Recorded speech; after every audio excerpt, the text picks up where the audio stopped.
Welcome, everybody. Welcome to Career Lab Wednesday. We are here every Wednesday, noon to 1 p.m. Central. We're getting going live. Thank you, Jane. And we are rolling. So in Career Lab Wednesday, our primary goal is to serve you, to help you in your career. We see your career as a pathway to reach your potential, as a vessel for you to be in, go through, to have you becoming who you could be. And so we invite all questions. There's no question too small, no question too big. We help people with their resumes. We help people with interviewing. We help people with developing within their organization. And this week's topic was about, well, we came up with a title that I don't think resonated much with people, but so we'll go back to the more basics next time, but about the importance of soft skills or social emotional intelligence in your career, at work, with your interactions that you're having. And what, people who really study social and emotional intelligence and soft skills find is that it's not a nice thing to have. It's not like it gives you a little bit of an edge. It's really critical. And I was reminded of the article that was popular about a month ago with a VP who was a VP at Google for 10 years. And she's saying that the number one thing she looks for is self-awareness. So more of a soft skill, social and emotional intelligence thing. So doesn't have to do with all of your history of all the tasks you've done, all the responsibilities you've had, all your degrees. That's great. Like depending on what the job is, you have to have certain degrees to get into it. But if people are interviewing a lot of people, and even if they're unconscious of this, so she recognized that this was the way that she was orienting, was that she was looking for people who were aware of themselves in the interviews. But even if the interviewer isn't conscious of it, they're probably still really looking to see how self-aware you are. And there's a variety of ways that you can train yourself to do that, but I think it's really helpful to understand how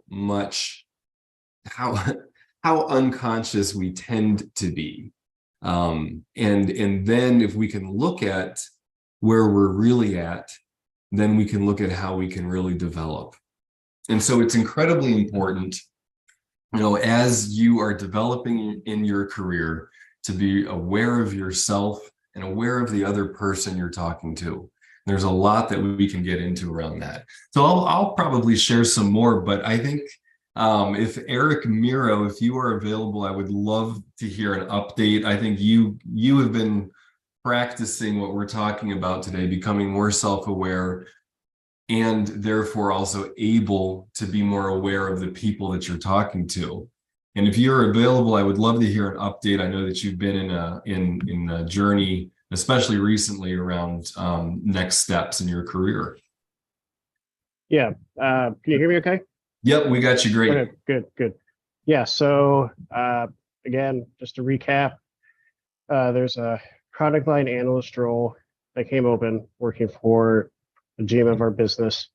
I applied for it. I've gone through the initial round of interviews where I basically interviewed just about everyone on his team. So I've made it to the final interview now, which is an interview with the hiring manager himself. And I think there's not really anything I'm super worried about. I thought I was actually going to be going there today, but it's a bit tricky logistically because we have an office, but we don't have an office. Our corporate headquarters are in the process of relocating to another office space. So I think they're trying to figure out, because it sounds like he really wants to do this face to face, which is fine. It's a bit tricky right now, as you can imagine. So I think they're trying to figure out those logistics, where will we meet? How would we do all that? because it's, from where I live, a good 4 hour drive to get up there. So obviously they don't want to have me go up there and then, Hmm. be flailing around or whatever. But yeah, so looking forward to that interview. I've already technically spoken with him a little bit. I had like a role explanation or more informational meeting with him previously, which I thought went really well. So this time I imagine be more formal, tell me about a time when, you're given the scenario, how would you react, et cetera, et cetera, et cetera. So, um, so yeah, so I think lots of, I'll have more information, probably not next week, because I think they were looking to schedule it like next Thursday, Friday. Hmm. So probably what would be the first week of May, I imagine I'd have feedback by that point on, and by that point it would basically either be they're going to offer me the job or they're not going to. So Okay, so wait, so when you're looking at going up in person, not this week, but next week? yeah, because originally they had it scheduled for today that I would have gone up there, but I think they they wanted to nail down the logistics just because again there's not like an office for me to go to per se. So they ended up deciding to move it to There is an office or there isn't an office? there is not an office. They're in the process of moving to a new location within Chicagoland. So And it that would new be like meeting at a restaurant or something? that's what I'm thinking. I'm not entirely sure what they're gonna do. They're supposed to get back to me like today or tomorrow with kind of the plan for that day. But yeah, I'm guessing it'll be like a restaurant or something that Okay. we And would probably meet. I don't know for sure though. do you know if there's anybody else that they're interviewing at this point? It does sound like there were other candidates. I don't know if they were internal, external. I don't Okay. know how many made it through or where they're at, but it did sound like there were other people interviewing for this role. Okay.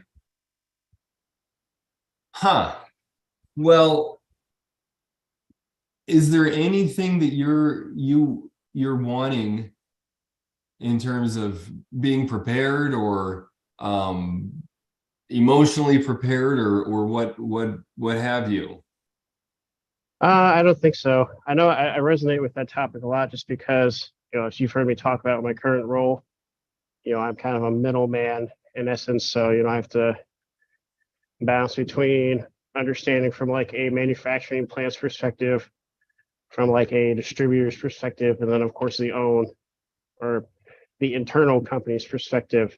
So I can completely sympathize with kind of maintaining that self-awareness as I'm communicating with all these different parties with all their different agendas. Mm-hmm. And do you know what questions you're going to be asking them? Um, I haven't gotten to that point yet. I was going to start working that once I get the logistics or get the logistics for them. We'll kind of, I've started brainstorming a little bit, but um, I haven't nailed down. I have one question I'm going to ask, which is kind of my generic one that I ask usually in every interview anyway. But I was going to work on having like two or three to ask, but I haven't nailed those down yet. What do you want from what do you want to know about the position? It's a good question. I guess I'd be curious to see or kind of make sure to flesh out, how much am I going to be involved in terms of, moving that strategic direction of whatever they want to go in.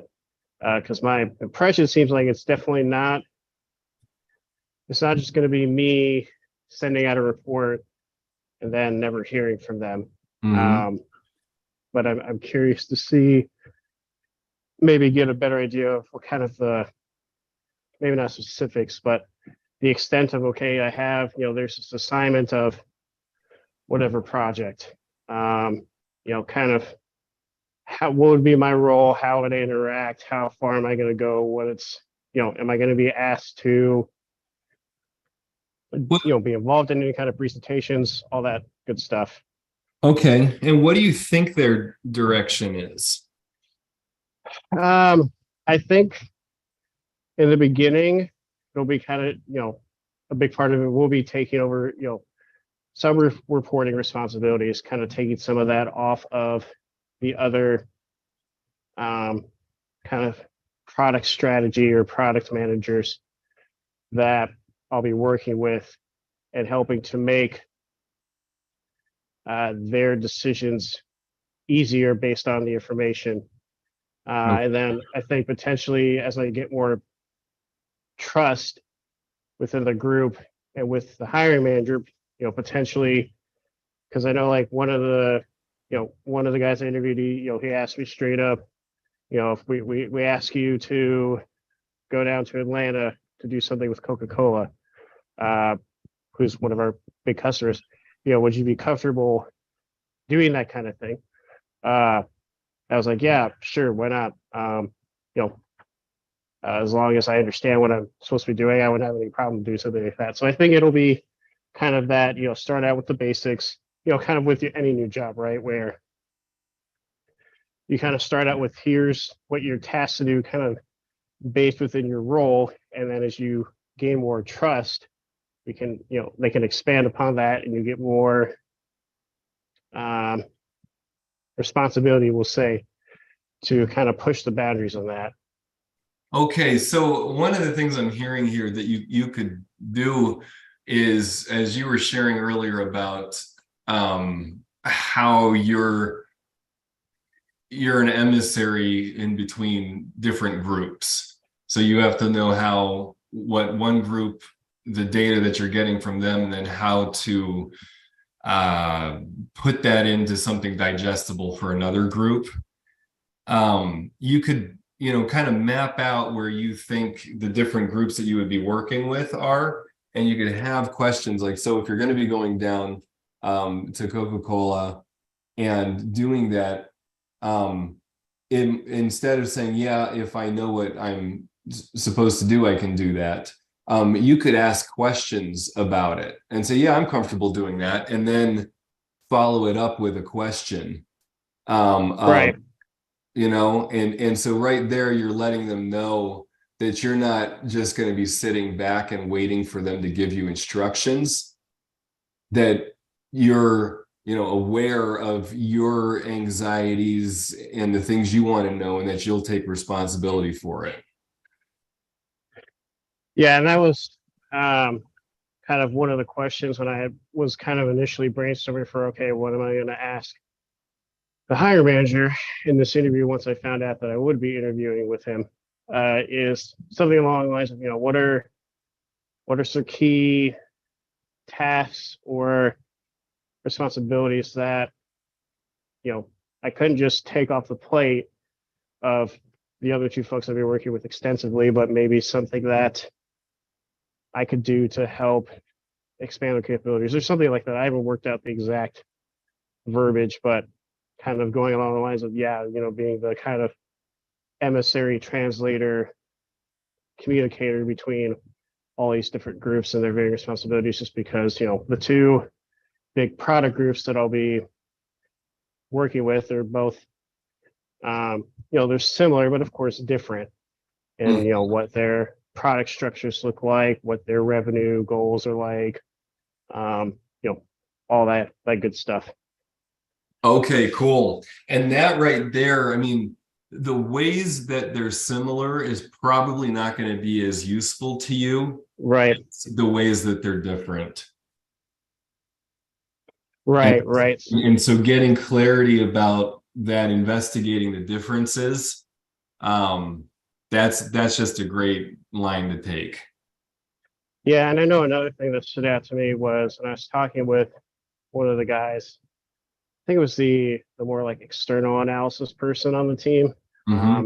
He talked about how there was a shift from having at least this side of the business go from being more commodity focused to be more of kind of a classic CPG type company where you're actually, I guess, you're not just like making a product and then just kind of selling it based on a commodity price or whatever. You're actually taking a stance to like strategize, innovate, explore new capabilities, etc. So I was thinking of maybe trying to go down that path and do a question or two. Well, maybe not 2 questions, but a question along those lines. I'm not sure what I would do yet, but something like that maybe. Well, what is it that you want to know? I think I'd just be curious to know how they envision going, getting to that stage where it's they're operating more like a like a classic consumer product goods company. What's their vision of that in their mind, and how they see the team and maybe the company in general moving towards that vision. Okay. And do you know, is the vision that they're creating, is it based on fixing a problem, or is it based on like an area of potential and growth that they're looking to get into? Yeah, I definitely think it's more of the area of potential growth. Looking to expand into new areas of business, new partnerships with companies to kind of get synergies between, maybe there's products that we have that are like byproducts that they're not, they want to transform from just being a kind of I guess I'm trying to think, like just a pure cost to where they could maybe even make a little bit of money off of it, versus just kind of treating it as like, okay, well, we have this excess product that we just kind of scrap right off because we can't do anything with it, versus taking that and transforming into maybe a entirely new business, or leveraging it with another company who sees value in that scrap product that we could sell to them at a certain price and gain revenue off of that. Okay. Okay, cool. Well, is there anything else that you want to dig into?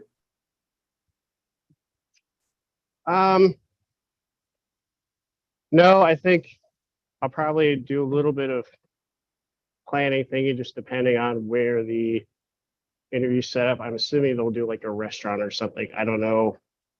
Or maybe there's like a shared space that they would rent. See, I don't know. But figure out, how do I approach that kind of interview environment, versus, because I don't think I've done anything that, maybe not a traditional, but atypical so far for my careers. I've done, in-office interviews. I've done like rotational interviews, right, where you come in, you have a big group, and then you cycle through all your different interviewers, much of that, but not really done anything where it's like you sat in a restaurant and had an interview there, or you're at like a public space.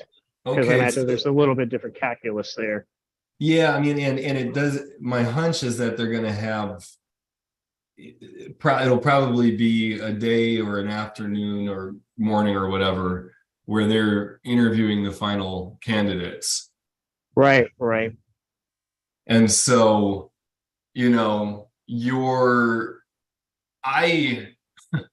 I personally would love a restaurant because I would be more comfortable in it.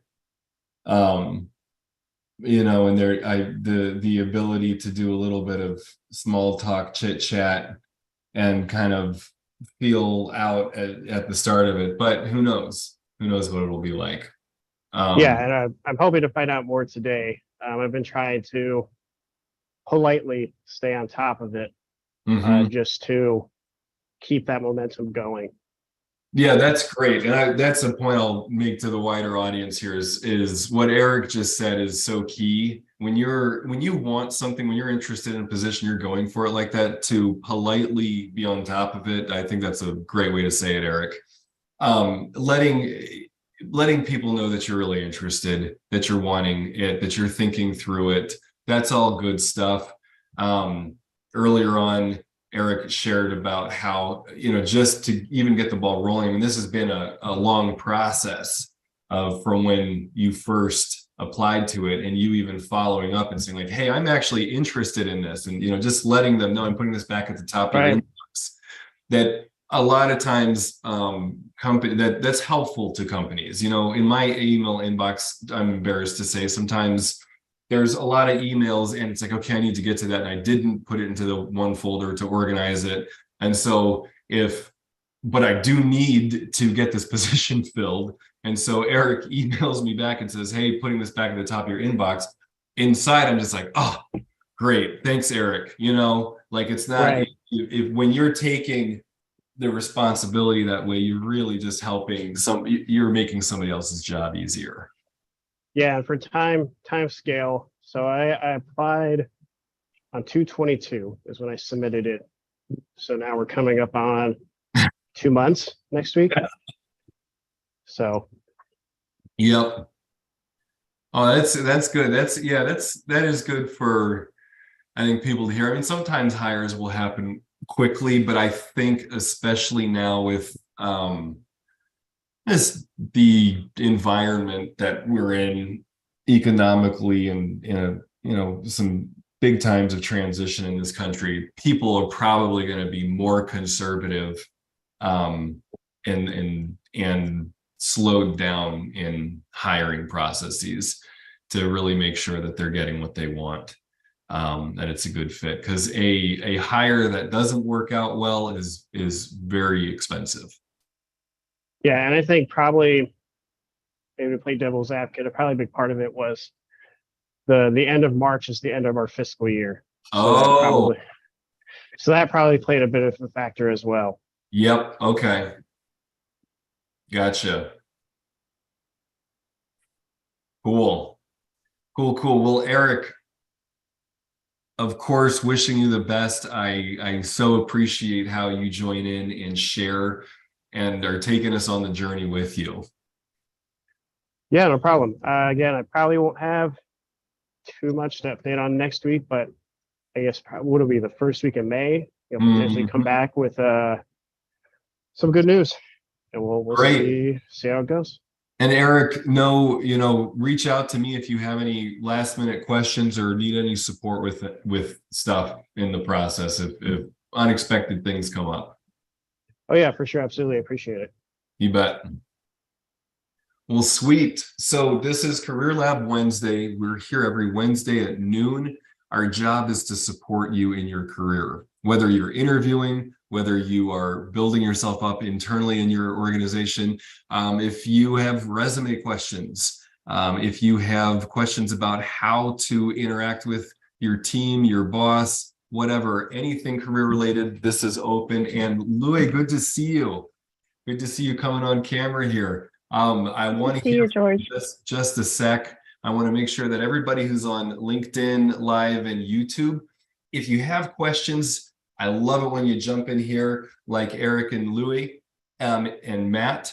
If you can't, if that's not an option for you and you're just listening in, but you do have a question, you can type it into the comment section and Jane will get those over to me. So Louis, catch us up. You were here 2 weeks ago and you've been up to some things. So how's it going? What's going on? Yeah, we talked 2 weeks ago. At that time, I think I was saying that I've been sending out applications and I haven't heard back from a lot of companies at the time. And I went back, I did some reflections and I started to matching the exact job description with my resume and make sure that they get like pretty good match. And now I'm having interviews and so I'm interviewing with 3 firms and I got an offer from one of them. And congrats. Thank you. And I'm in the process for interviewing for a bank and another and another firm I just got an interview request today is a consulting firm.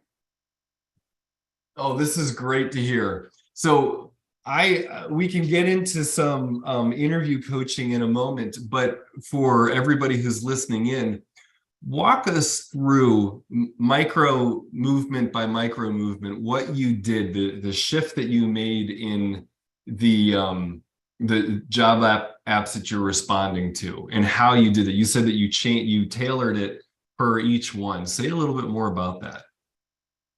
Yeah, I think for me, I am a little bit different. I have an international background, so I'm an international student, and I am currently on visa, so they're a bit more constrained surrounding that line of area, and a lot of job descriptions have very clear indication that they are not sponsoring. I think before I was more just applying for positions that I think fit my background. And I think there were probably 3 things that I did that changed the situations a little bit beneficial to my end. I think one is that reading more clearly about the job description sometimes doesn't really line up with, I know that like on LinkedIn or Indeed, a lot of times the job description says it's entry level, and scoring down, sometimes it does says requiring 3 to 7 years of experiences. So it's really like, and then it's just like connecting to more people and talking to more people, understanding each position, what that entails. Even if like, so I tried a strategy, there's this company that I'm really interested in, and it says it's a carbon specialist position, and it requires, I think, 3 to 7 years of experiences. Everything else matched with my resume, and I'm sure that I can at least do some extent of that work. So then I reach out to someone and ask them if we can chat. I just wanted to know more about the position, and they were very friendly, and they also we chat about what we do, what the position do, and it just sounds like I can do the work. So even I feel like even if I feel like networking is always good, and talking to people is always really helpful, connecting with different people, even sometimes they might not be good position or suitable positions at the time, but it's a lot easier to connect again with them later on if there is a position that came up that fit my background, and they remember, they were like, oh yeah, I talked to you half a year ago and you seem very interested. I actually got a referral from doing that, but sadly I got turned down with that position. Okay, this is fantastic what you're saying, because you were doing stuff that wasn't working, you changed that. So just number one, we all kind of know this, if you keep doing the same thing and expecting different results, like that's the definition of insanity. Well, we're all a little insane, but we can tailor our approach a bit and become a little more grounded. And then you're reaching out to the companies where you're interested in, and you've submitted a resume perhaps, but even the fact that you're reaching out with a very specific question and a specific idea of I want to find out more about this, to see if I'm a good fit for this, that right there is a really good move, because of the reasons you're saying. Is, first of all, it's helping you get clarity. And even if it doesn't work out at that time, you're starting to develop that relationship. So that's really cool. And yeah, I suspect another part of it too is because we are social creatures, it's oftentimes I will, my consciousness is only so wide, so to speak. And if I just keep kind of doing the same thing, it's like I'm not going to move out of that, but I start talking to people and I start hearing what I'm saying and I'm kind of thinking out loud, and then I start to see more possibilities, and it can help me connect to things I wouldn't have before. Yeah, I think one major change also is that I started to switching to the mindset of also interviewing company, and I want to make sure that what I do actually would benefit the company, but also like the company culture is somewhere that I'm excited to work with, and I really like I like the people. So I think before I was more just bending myself to fit all the roles that I tried to apply for, and it was like how I can win this competition, and without really realizing this is not just one way but two-way around. Whoa, I love what you just said.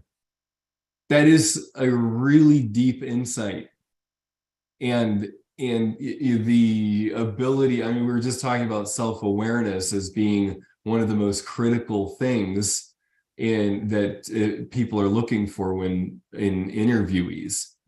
And so if I'm going into an interview thinking like, oh, I don't know if I'm really going to like this, but I'm going to have to like twist and contort myself to fit into this role because I need to get this, right there, I'm now coming from a place, and the way that I'm going to be engaging with people is in there. And so I'm going to have a more closed mindset. And while I'm talking to the person interviewing me, I'm going to be less in rapport with them. But if I can really be paying attention to myself and what I care about, then it's like they actually have somebody to talk to. So that that makes me so happy to hear. I love that you're doing that, and that you're using that approach of interviewing the interviewer, because that gives us a little bit of space, gives us we're able to lean into our self-observing ego and kind of see ourselves interacting and say, oh, you know what, I want to be more like that, or I want to find out more about this. I'm not just trying to perform. I'm not just trying to impress. So I'm so happy that you said that.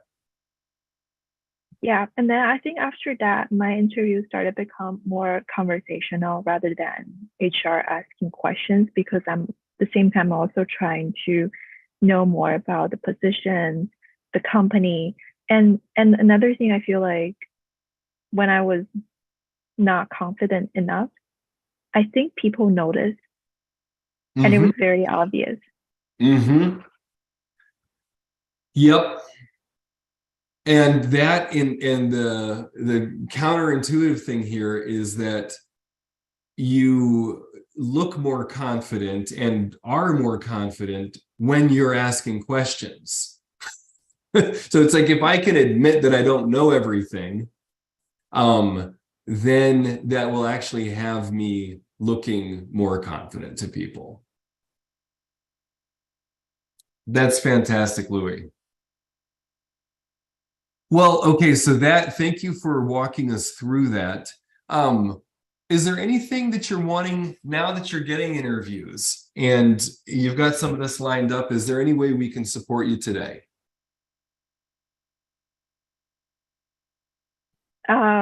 I just wanted to touch base on how my progress have been for the past few weeks. But if I have anything, I'll come back again. Thank you so much.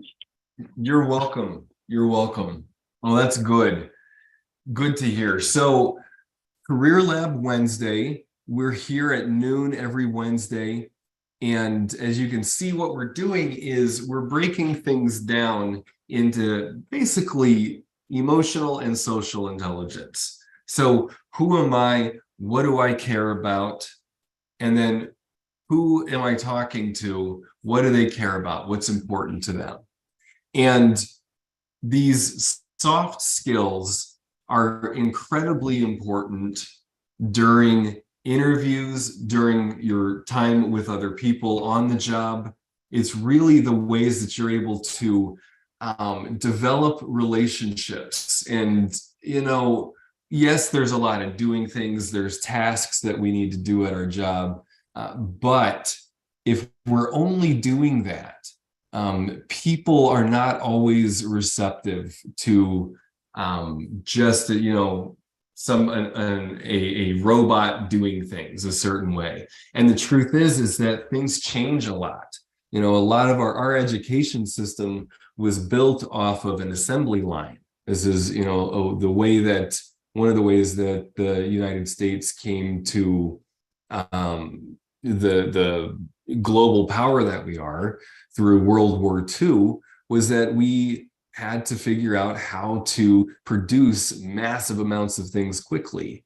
And so we did that. And we had this assembly line process that worked. Now it helped at that time. And then we started to build educational models off of that. But that only worked for so long. And another thing is that we're always changing. This country is set up to be shifting. And so things are going to be changing. And if I am in a fixed mindset of, okay, I have learned how to do such and such a task, and I'm just always going to do it this way because I know this is the right way to do it, blah, blah, blah. And well, again, things change, and that's not always going to work. And if I can't shift out of that, then I will find myself irrelevant in a changing system. And so being able to be aware of myself, and then I'm able to be aware of somebody else and what they're really needing, what they're really interested in. And if I can't do that, again, I'm not going to interview as well, and I'm not going to be able to do my job as well. So these soft skills are critical for I forget the percentages, but it's like 80 to 90% of the jobs out there. Developing your social and emotional intelligence is critical. And so as things are shifting more and more, the ability, again, to know what my concerns are, and then to be able to communicate that clearly to somebody else. And when you're interviewing, like Louis was sharing, asking more questions, interviewing them, having that mindset, that more open mindset as opposed to a fixed mindset. So growth mindset as opposed to a fixed mindset. So that's the overall context. Again, if you have any questions and you're viewing in on LinkedIn Live or YouTube, feel free to type your questions into the comment section. Jane will get those over to me. This is something that, there's no question that is too small or too big. You could have a question about your resume, question about how to communicate with somebody on your team. You could have a bigger question of, what's my purpose in my career? I'm doing this thing, I'm bored, or I don't know that this is the right fit for me. And that is really something to sort out. A lot of times people will move to another job, but they haven't really learned all the lessons that they could in the job that they were at before. And so it's fine to make a shift. That we're going to be doing more and more of that. I mean, people used to have the same job their entire life. Certainly nobody who's joining in here has that. And some people over the pandemic were joining and said, I've been at this company for 20 years. Pandemic happened. Now I got to shift. I got to do something else. But more and more people are going to be working at different companies. But we want to make sure that you're really getting the lessons that you can get from each place that you're at. And a time of transition are oftentimes where we lose consciousness. You can get all excited about the next job, the opportunities there, and you can get kind of high on that. Say, okay, great, this is going to make me happy. Everything, all the problems have been with this other job, and this other company over here, they don't have those problems. we're really good at lying to ourselves about that. There's all kinds of problems at every single company. And so if I am moving over to another company, can I be open to that? What things that have I been uncomfortable with in this current company that I could be addressing, or at least trying to address, at least bringing it up in ways that are in more rapport with my team, with my boss, etc. And then if I can be gaining all those lessons of how to really engage around the challenging things I'm uncomfortable with there, now as I'm shifting to this other company, I'm going to be way more alert to what the potential pitfalls are at the new company or in that new position. If I'm really being honest about what my gaps are and what the company's gaps are. And that's going to empower me to ask more intelligent questions, more grounded questions in the interview process, and to be more demanding of. That was another thing I was loving that Louie was sharing, was that she's now like, hey, I don't have to try to fit into every single place. I actually want to know what's going on in there, and I might turn some places down so that I'm really making sure that I'm on purpose. I'm on my purpose, that I am fulfilling my potential, and that this position that I'm going into is going to help me develop as a person. A very different come from than, oh shoot, I need a job now, and let me find the one that's like the least worst. So if we can catch that, our thinking is often kind of, not as growthful, then we can start to shift that. And again, in whatever our job is, and I mean, it's not just our job, it's our marriages, our relationships, I just got a dog, my relationship with the dog. Like at any given moment, I have an opportunity to step into my potential of who I could become. It's like life operates that way, that wherever I'm at, I always have some way that I could be growing. This might sound like a little overwhelming. A lot of times I don't make the growth choices. A lot of times I do keep things the same. That is by far the percentage of my time that I'm walking around doing stuff on this planet. Most of it is status quo.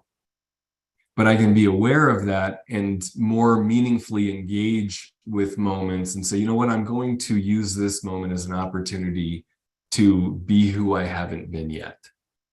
And that right there has a lot to do with our purpose in our career. Looking at who am I now and who do I want to become?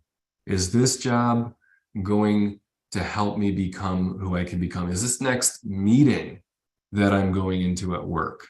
What are the ways that I can challenge and the status quo of myself, who I've always been? And how can I get more satisfied in this meeting than before? Most people I talk to don't really voice themselves in meetings.